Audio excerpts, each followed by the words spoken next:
May basher po. Ba't pinabash yung si Reyna, pambira? Hindi pwedeng i-bash si Reyna. I-bash nyo na po lahat. Huwag lang po si Reyna. Ano? Kasi si Reyna ay napaka-inosenteng bata. No? Napakabait. Wala ka pong makikita kay Reyna na kabash-bash. Ang basher ni Reyna, may ano yan, kung may mag-bash kay Reyna, may sira ang ulo yan. Ba't may babash si Reyna, di ba? Wala ka nang makikita ng ano kay Reyna. Sabi ko nga, i-bash nyo na lahat, huwag lang po si Reyna. Ayan na guys, muli nagbabalik po ang inyong lingkod. Ayan, isang mainit na araw po sa ating lahat. At narinig nyo naman po ang ating intro. Ito ay dumaan sa aking newsfeed. At ayan na nga, kinuha ko no. Likha po ni Kalinga Prab yan. At ipinagtanggol ni Kalinga Prab si Reyna sa mga nangbabas. Ayan, hindi ko na ano yung kung ano yung uri, ano yung klase ng pangbabas nila kay Reyna. Ayan, sa lahat ng ating mga minamahal na viewers, no, lalo na sa mga basher. Matanong ko lang, ano ba kadahilanan para si Reyna ay putyain, usigin, batikusin? Yung bata na hindi naman kabasbas, hindi naman nararapat ibas. No? Etong mga nagbabas na to, siguro may mga ganon, may mga tililing, may mga sira ang ulo. Yung bata na wala namang kamuang-muang po yan, wala namang ginagawang masama.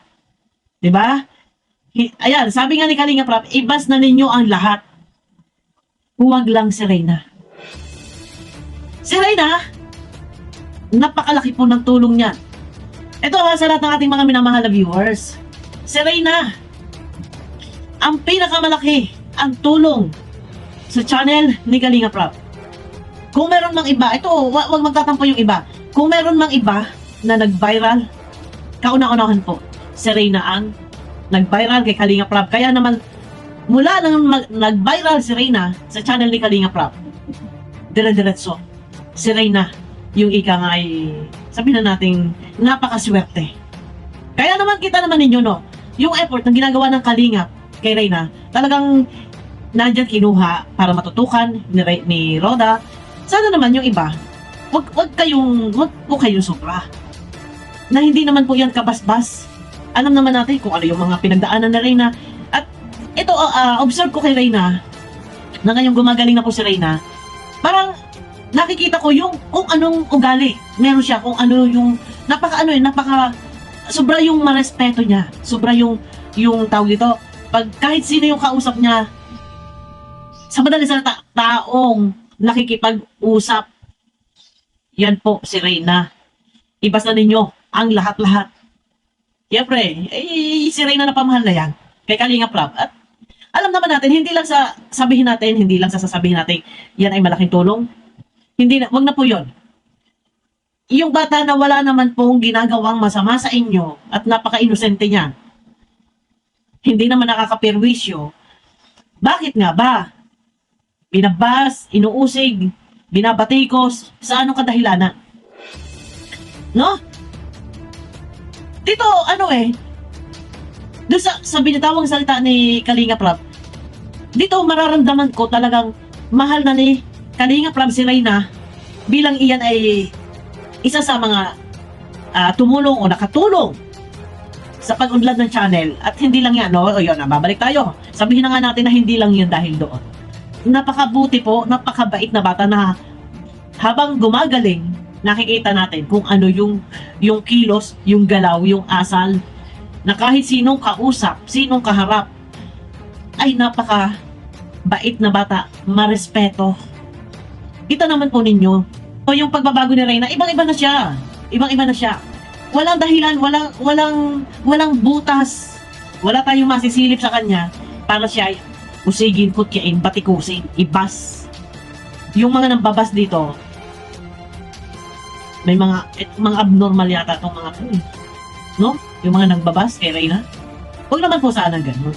Kasi kung hindi naman po kayo napipirwisyo ng bata, please lang, huwag naman po sana ganun. Kasi diyan sa batang yan, marami ang nagmamahal at nagmamalasakit. No? Sana maghari sa inyo yung pagiging makatao, marunong maghari yung pagiging yung mababang loob, yung maging mabuti sa kapwa. Imposible po na kayo ay nilalamon ng kasamaan ng pag-iisip. Imposible naman po yan. Kasi ang makakagawa lang po ng ganito, na ibabas, o sige kukutyain, babatikusin si Reyna, ang makakagawa lang nito, may diferensya sa pag-iisip. Napaka-inosenteng bata po eh, na hindi naman kayo inaano, hindi kayo pinakikialaman. Ito ba ay nararapat na ibas? Di ba? Wow, wag naman po ganun. Kasi marami nagmamahal at nagmamalasakit dyan, marami ang masasaktan. Hindi kayo inaano. O, di ba? Yun lang, maghari. Yung sana hipuin ng Panginoon, yung puso nyo, hipuin ng Panginoon. Kasi yung isang bata na wala namang ginagawang masama sa inyo, gaganiyan ninyo, di ba? Hindi po maganda yun. Kasi si Kalinga Prab talaga ipagtatanggol po ni Kalinga Prab yan. Kasi si Kalinga Prab, ano na yan eh, naikot ang camera ko. Kumbaga na ano na ni Kalinga Prab yan, parang kapatid na, bunso na nila. Yan yung kanilang bunso sa Kalinga. Sa dinami-dami ng Kalingap Angels. Para sa akin si Reyna, yung number 1. Kaya ayun, meron minsan nga may nagko-comment sa akin, Bopil, bakit hindi ka nag-reaction? Kay Reyna. Ayun na guys, no, medyo laylo-laylo din kasi ako sa pag-reaction. At hindi ko naman halos lahat na iikutan na po kung bakit ako hindi na nakapag-reaction kay Reyna. Kasi minsan talagang busy din po ako.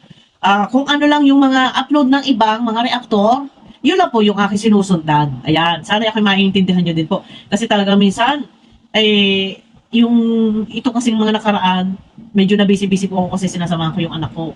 Kasi dumadayo kami sa kabilang school, may mga practice, may mga activities po sila. Kaya medyo nabibisi po ako. Yun lang, sana wag po nating iba, si Reyna, na wala namang ginagawang masama sa kanila. At hindi po yan kabasbas.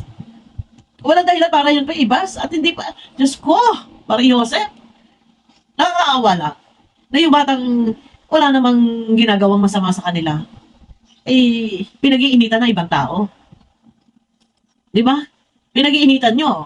Hindi naman kayo inaano. Anong ginawang masama sa inyo para pag-initan ninyo? Bago sana nga, ipanalangin natin na sana tuluyan ang gumaling. No? Kasi ano yung alam naman natin yung pinagdaanan na Reyna. Man lang sana tuluyan ang gumaling nang sa ganun ay tuloy-tuloy yung kanyang pag-aaral. Kung may pangarap yung bata, mas maganda ay talagang matupad. Please lang, no? Dahil kapag binabas nyo yan, si Kalinga Prab ang unang magtatanggol dyan. Di ba?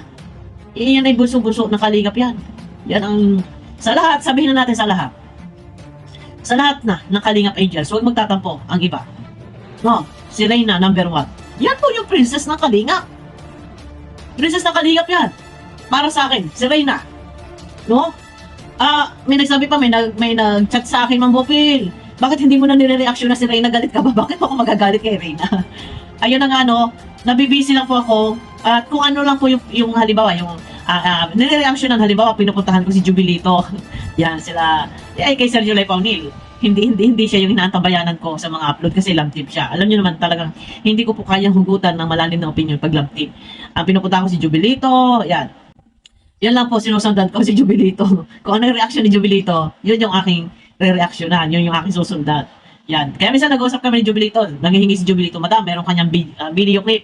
Kanya ako, yan, ganun lang kami.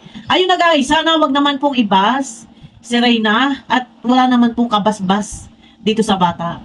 Parang awa na ninyo. Kung kayo ay nagmamalasakit o sumusuporta sa Kalingap, sana po si Reyna, mahalin po natin. Yan, paano na din sa akin damdamin niya si Reyna. Alam naman natin po kung ano pinagdaanan niya. No? Alam niyo yan, mahirap na ating balik-balikan pa. Ulit-ulitin pa ang mga pinagdaanan. I-topic natin, babalik sa nakaraan. Limutin na natin yung mga bangungot na sinasabi. Ayun na guys, no? At grabe, ayan, ako'y nakasanduhan lang at ako'y nakapambahay. Mega love shoutout po sa lahat ng ating mga minamahal na viewers. Maraming salamat po. At ayan, sa mga gustong mag-click po ng aking bell, guys, makiklik naman po ng bell, yung mga nakasubscribe na para updated po kayo sa aking mga video na i-upload. Mega love shoutout. Ayun na, bye-bye.